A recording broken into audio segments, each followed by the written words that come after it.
Olá, galera do oitavo ano, seja bem-vindo à nossa aula de Educação Física. Nós estamos aqui para dar continuidade aos nossos estudos. Você está convidado para vir com a gente para estudar a aula de hoje. Participe com a gente, assiste o vídeo até o final, porque nós temos aqui grandes surpresas para você hoje, tá certo? Então, venha comigo!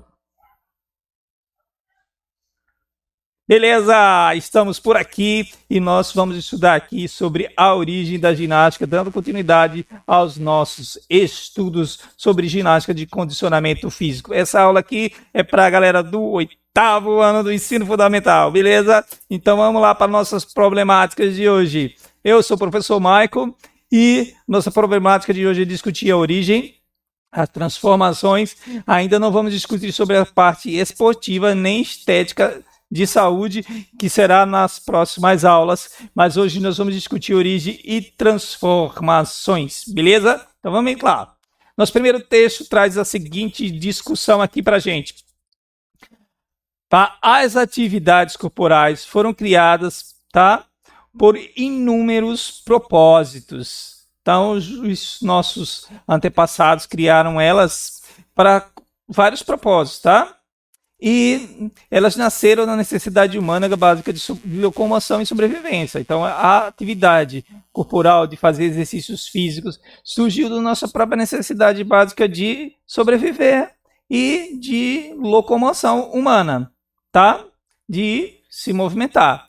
Assume em dados momentos características esportivas. Então, em um dado momento, ela vai se transformar em esporte. Sendo sistematizadas, efetivamente transformou-se em um fenômeno mundial, tá certo? Então a ginástica são fenômenos mundiais. Nos séculos atuais, depois dos processos da Revolução Industrial, o esporte, né, que ocorreu na Inglaterra, quando foi institucionalizado, os esportes passaram a se tornar uma prática mundial e a própria ginástica se tornou uma ginástica esportiva. Ela assumiu a característica esportiva, percebe? Então a ginástica, ela assumiu essa característica esportiva a partir do processo que o próprio esporte se institucionalizou como uma prática mais frequente aí no mundo. O esporte, o mundo todo é esportivizado, as pessoas do mundo todo participam de algum tipo de prática esportiva. E a ginástica passou a ser uma prática esportiva, tá certo? Então, olha só, mas quando foi que surgiu aí essa prática esportiva?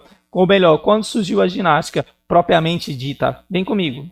No texto da gente, a prática de atividades como ginástica, elas estão inseridas aos jogos. Então, desde o início, já estavam ligadas aos jogos, né? Porque os seres humanos praticavam exercícios físicos, tá? Nas atividades de caça, né? Que são as atividades venatórias, que facultavam a sobrevivência, facilitavam, permitiam a sobrevivência das pessoas no passado, né? Nossos antepassados primitivos. O desenvolvimento da sociedade humana culminou então na fixação do homem na Terra, o homem passou a ser sedentário. Dessas atividades, a civilização, né, começou a se desenvolver e as práticas corporais passaram a se transformar, tendo uma transformação estética e conceitual, ou seja, estética, elas tiveram uma reformulação estética, passaram a ser praticadas com outros interesses, de uma outra roupagem, e um outro conceito, as pessoas passaram a pensar de forma diferente sobre as práticas corporais. Nesse contexto, advêm os jogos pré-desportivos gregos e as primeiras competições clássicas. Então, nesse contexto de transformação conceitual que aconteceu com as atividades corporais, os gregos, eles vão criar aí propriamente a ginástica e atividades competitivas clássicas, pré-desportivas clássicas, ou seja, eles são a primeira civilização humana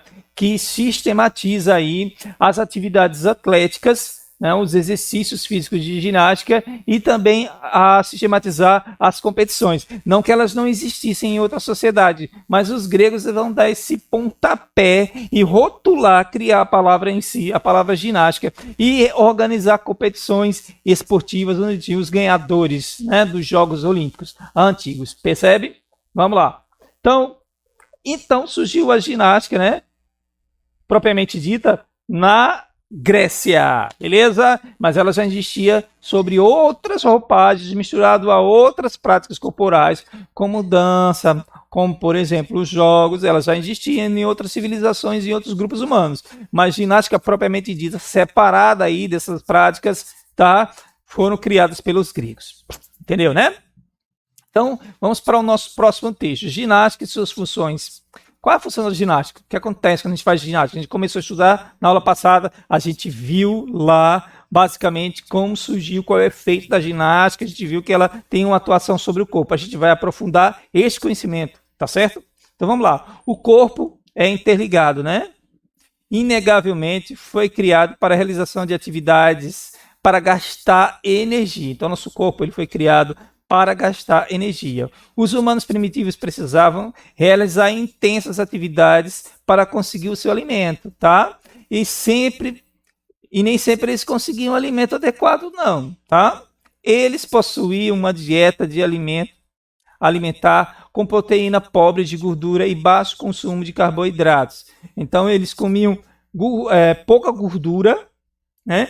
Carne com pouca gordura e uma quantidade de carboidrato muito baixa, que são as massas, tá? Então eles comiam muita carne, mas com baixo teor de gordura e carboidratos bem pouquinho. E o corpo desses seres humanos era bem magro, tá? Não tinha muita gordura corporal e eram bem musculosos, tá certo?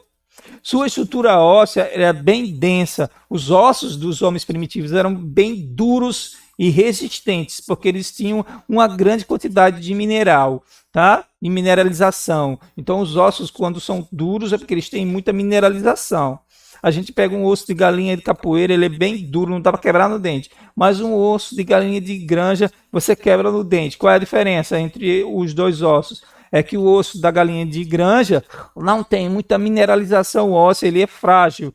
E o osso da galinha de capoeira que correu, pulou, saltou, ele é livre, corre por ali, corre para cá, ela cisca, ela tem uma vida aí ativa no universo, no espaço que ela tem. Já a galinha de granja fica presa ali, não se mexe para nenhum canto, fica presa, não se mexe. Então o osso dela é frágil, porque não tem muita densidade óssea. Então, as pessoas que fazem atividade física, elas se tornam mais fortes do que aquelas pessoas que não fazem atividade física.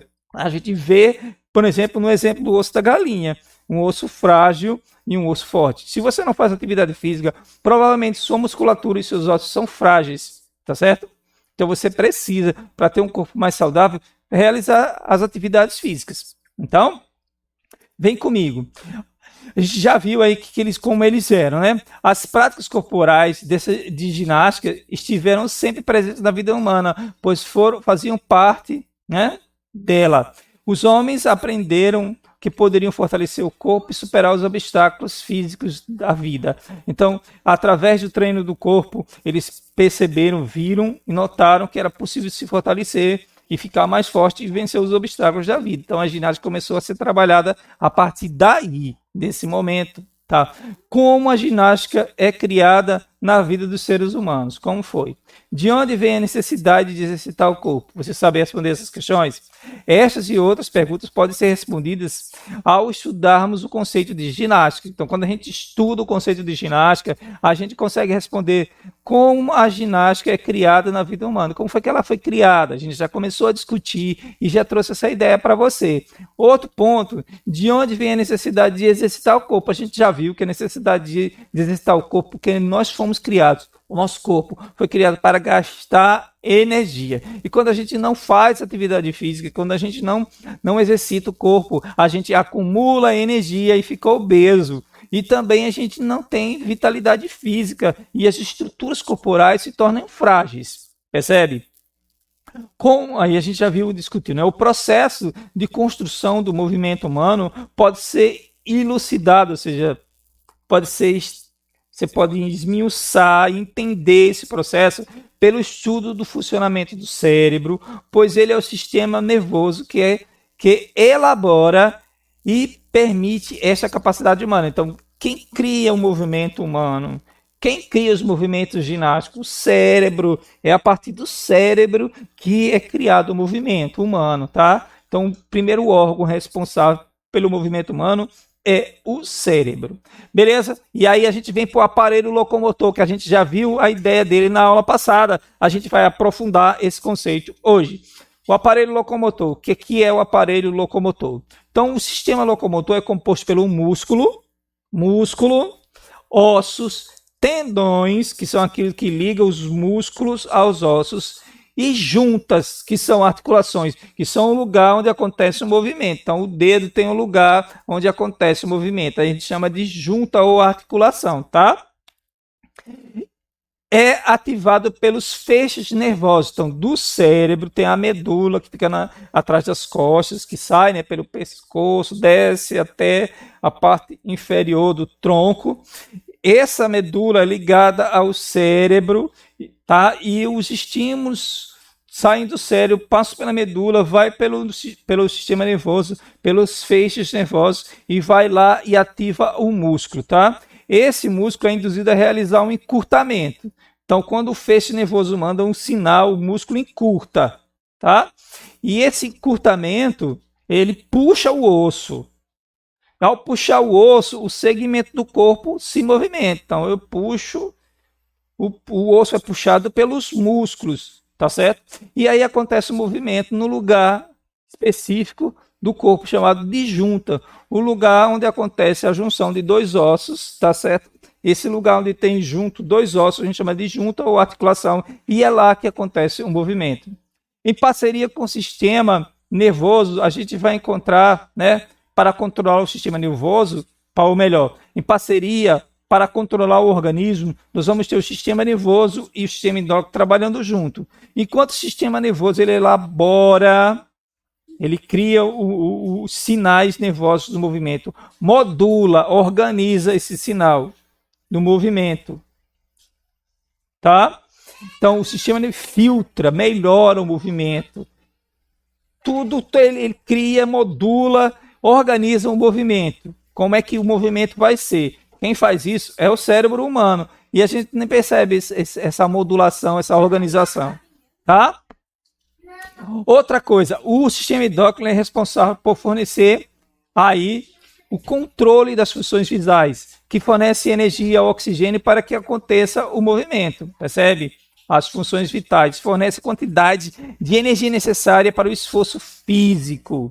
Para a realização dessas funções, o sistema nervoso produz neurotransmissores e o sistema endócrino produz hormônio. Então, para controlar o movimento humano, para controlar a ação, para a produção de energia, o sistema nervoso vai produzir o neurotransmissor, que é mandar um neurotransmissor, vai criar lá no cérebro um neurotransmissor. E o sistema endócrino para controlar o organismo e ajudar no movimento, para a produção de energia, liberação de energia dos tecidos gordurosos, liberar, né, dos tecidos gordurosos a gordura para ser queimada como fonte de energia, vai usar os hormônios. Mas, na verdade, o que os neurotransmissores dos hormônios são? O que é um neurotransmissor? E o que é um hormônio? Então, os neurotransmissores e os hormônios são substâncias químicas produzidas pelo corpo. Então, o neurotransmissor, vamos lá, os neurotransmissores são estímulos elétricos e químicos. Percebe? Neurotransmissor tem uma parte elétrica, com uma condução elétrica, como se fosse energia mesmo, e uma produção química de substância química. O neurotransmissor tem a parte elétrica e a parte química. E o hormônio é só química. Tá certo? Beleza? Compreendeu? O hormônio são substâncias químicas produzidas pelos tecidos, glândulas que a gente viu na aula passada, cuja função efetiva é levar um comando, um hormônio, ele vai levar um comando químico que vai ativar algum tecido do corpo, algum órgão, para que ele trabalhe, ativar o maquinário das células desse tecido, para que eles trabalhem e executem uma determinada função, tá, do organismo.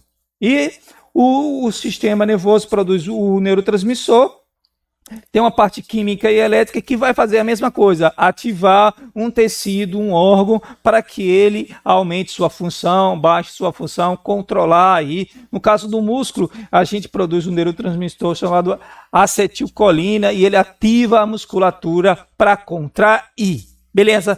Compreendeu bem? Compreendeu mesmo? Então essa aula termina por aqui e você viu aí um pouquinho sobre a função do sistema nervoso endócrino e o aparelho locomotor, a criação da ginástica, beleza? Então essa aula termina, um forte abraço e até mais!